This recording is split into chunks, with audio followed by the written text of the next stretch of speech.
everyone, it's Michelle and welcome back to the Royal Daily Tea. I hope everyone is having an awesome Thursday.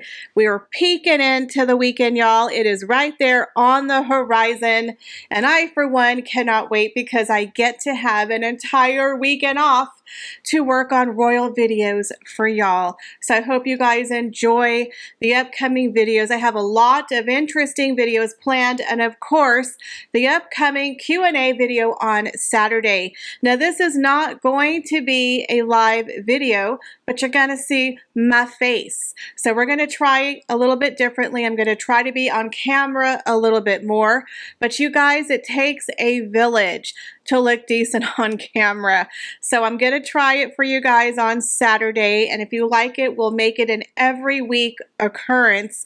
But I'm actually moving into a bigger apartment in October, so I'm going to have an office where I can start filming and hopefully appear on camera more.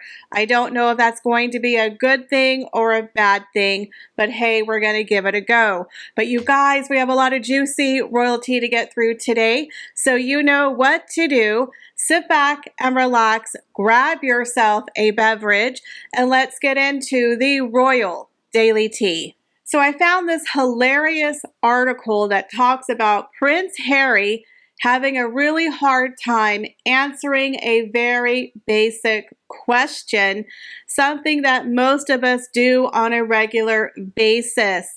It says, desperate Harry battles to answer a simple question most people are asked every day. You know, Prince Harry really tries to portray himself as an average Joe. Just call me Harry.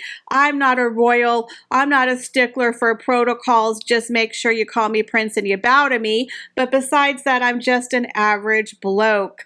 He is literally the embodiment of privilege, the way he lives his life, constantly wanting attention and a pity party for the fact his mother died when he was 12 years old. I have news for you, Harry. You are not the only person to have lost a parent. But in this article, it really points out just how weird and awkward and removed from the real world that Prince Harry actually is. He has lived in a life of privilege. And so when he has to make small talk with the average folk, he's awkward. He doesn't know how to do it.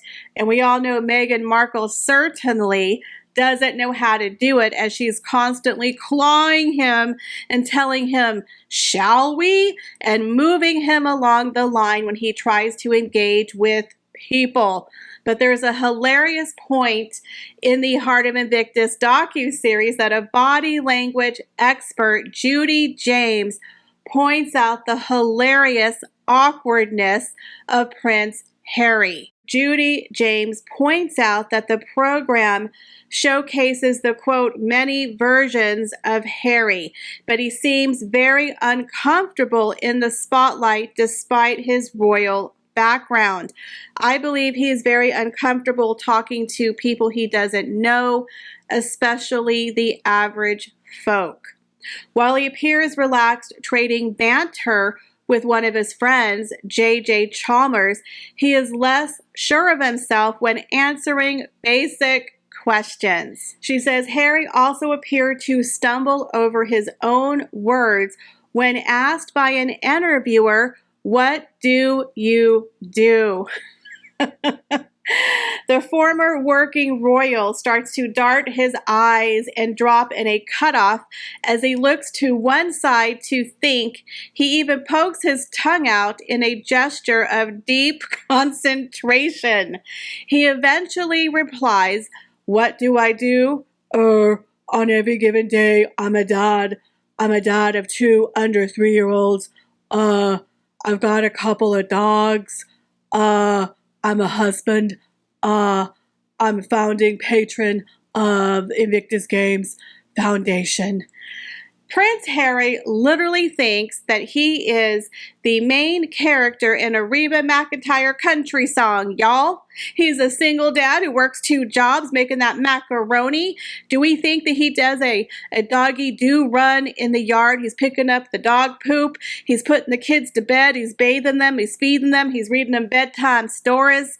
He's literally the main character in a country song. He's just a good old country boy, little Prince Harry. Does anyone for a moment believe this man does any of those things? Yes, you have 2 children. Are you carrying them around 24 hours a day? Are you personally holding them up? I doubt it. And those 2 dogs, and he's a husband. Like, that's his job. He basically told the world, I do nothing. I live a life of privilege. If you have to pull out the fact that you're a dad of 2 under 3, you have 2 dogs, you're a husband, and you're the patron of the Invictus Games, that's what you do. That tells me you do nothing. Normal people, that's a lot. But this is a man who lives in a $16 million mansion with 16 bathrooms. You're trying to tell me you clean out the toilets on a Saturday morning, son? I doubt it. Does he even know where the kitchen is? Does he know how to turn the oven on? This is a man who lived in his daddy's house until he was, 34 years old, until he got married. He was living in Not Caught for Free. I mean, has this man ever paid an electric bill or a phone bill? Has he cooked a real meal besides ramen noodles? He was a bachelor living in a bachelor pad paid for by the royal family. This is a man who has never really had to think. Again, the unused muscle between his ears. So I think it's hilarious how it took him a couple of minutes to think. What do I do? And he had to point out the obvious. Okay, I have 2 kids, I got 2 dogs, I got a wife. But really, Harry, what do you do? I guess Harry couldn't tell the truth that he gets high and plays Xbox all day and snoops on social media to see what his family's doing and what people are saying about him. Allegedly, in my opinion. But I do find it hilarious that it took him a couple of minutes to think about a basic question, what do you do? I bet you Prince William could have answered it very quickly and would have had a long list of items, not mentioning, I'm a dad, I'm a husband, you know what I mean? Again, Prince Harry is the main character living inside that country western song. What do you guys think about Prince Harry's answer when asked, what do you do? So 24 hours after the debut of Prince Harry's Heart of Invictus docuseries for Netflix, many people are now coming out and debunking many of his controversial claims, which makes me really, really happy because it means I don't have to watch it. But we're going to go ahead and go over a couple of the claims that have now been debunked. So one of the biggest claims that Prince Harry has said in his docu-series was that there was no support when Harry was suffering from post-traumatic stress, claimed the UK media ignored stories about British soldiers wounded in Afghanistan, and complained that the British press caused him to be pulled from his deployment in Afghanistan, again blaming his arch nemesis, the UK media. It must be really, really nice to always have a get out of jail card and blame other people every time something goes wrong or doesn't pan out in your life. Just blame the British media. Sounds like a win-win situation, huh, Prince Harry? But past TV interviews and a deep dive into historic press coverage appears to contradict these claims. Let's go ahead and dive in. So the very first one, Harry received no support when he returned from Afghanistan, but that's actually not true. In a 2016 interview, Harry discussed the psychological support he received after serving in Afghanistan. He said, quote, "The Army put you through a 2-day course on the way back through Cyprus, which is crucial to everybody. The Duke went on to say that what they were told proved to be invaluable. A second interview given in 2017 also appears to contradict the comment that he received no support. He recalled how they told him, quote, "Look, you really need to deal with this. It's not normal to think that nothing has affected you." Harry also told the Mad World podcast that his mental health struggles were not Afghanistan related, but were due to him processing the death of his mother. Yes, Harry, we know. Claim number 2, the media ignored stories about wounded British soldiers. The 38-year-old described being evacuated from home from the war zone in 2008 when a media embargo of his deployment was broken. So Harry claims that while he was sitting on an airplane, a curtain blew open, revealing 3 young wounded soldiers and their, quote, bodies in pieces. He said, "I saw what only people had talked about. That was the real trigger to see the real cost of war, not just those individuals, but also their families and how their lives would change forever. Stepping off the plane, I was angry at what happened to these guys. I was angry that the media weren't covering it." Now, this claim has been debunked. War heroes and ex-military chiefs branded the claims offensive, pointing out its extensive coverage of the war and its support for servicemen and women. The tabloid pointed out its 2007 campaign, launched a year before Harry's first tour to Afghanistan, backing the Help for Heroes charity, which went on to raise £370 million. It also launched the Sun Military Awards in 2008. Maybe, Harry, you should do a little bit of research before you make these allegations. Now, ex-para and veterans campaigner Ben Parkinson, who lost both of his legs, broke his back, and suffered brain damage in 2006, also hit out at the Royal and told the paper, quote, "I have no idea what he's talking about. The Sun and media in general have been amazing to me and given incredible support to my family. The war was frequently covered on the front pages of national newspapers, noting the British military deaths and injuries in Afghanistan.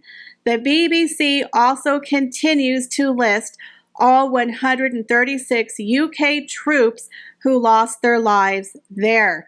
Dozens of journalists also lost their lives covering the war, with the Committee to Protect Journalists stating that 79 have been killed covering events in Afghanistan since 1992, with many more wounded." The third claim, the British press ruined his tour of Afghanistan. He said, quote, "The whole reason I was allowed to go to Afghanistan in the first place was because it was kept a secret."